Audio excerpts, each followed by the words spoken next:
खामोश लेकिन शानदार खेल चल रहा है जिसके बारे में अभी दुनिया कम जानती है। इंडिया ने दो ऐसे डील किए हैं, एक रशिया के साथ और दूसरा मंगोलिया के साथ, जिससे चाइना के मोनोपोली पर सीधा वार होने वाला है। और ये खेल सिर्फ पॉलिटिक्स का नहीं है, रिसोर्सेस और एनर्जी का ग्लोबल कंट्रोल का है। सबसे पहले बात करते हैं India Russia rare earth partnership की। रेयर अर्थ मटेरियल यही वो मटेरियल है जिनके बिना smartphone, missile system, fighter jet और इलेक्ट्रिक व्हीकल तक पॉसिबल नहीं है।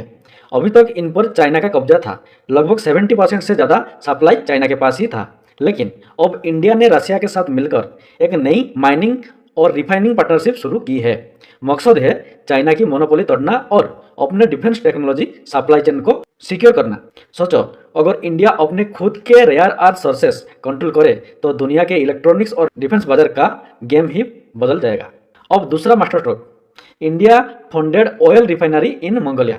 $1.7 बिलियन का प्रोजेक्ट जो मंगोलिया की पहली रिफाइनरी बनेगा और पूरा का पूरा फाइनेंस इंडिया ही करेगा। 2028 तक चलने लगेगा, जहां से इंडिया को भी क्लीन फ्यूल और कोल सप्लाई मिलेगा। यह स्टेप इंडिया को एनर्जी इंडिपेंडेंट बनाने की तरफ बड़ा पुश दे रहा है। और सबसे इंटरेस्टिंग बात यह है, मंगोलिया चाइना और रशिया के बीच में है, तो इंडिया ने लिटरली उनके बैकयार्ड में अपना स्ट्रेटेजिक बेस बना दिया है। दोस्तों, ये दोनों डील एक सिंपल मैसेज देती है, इंडिया अब सिर्फ एक रीजनल पावर नहीं, ग्लोबल रिसोर्स पावर बनने की तरफ बढ़ रहा है। रशिया के साथ मिनरल्स, मंगोलिया के साथ ऑयल, और दोनों डील का टारगेट एक ही है, चाइना के सप्लाई कंट्रोल को तोड़ना।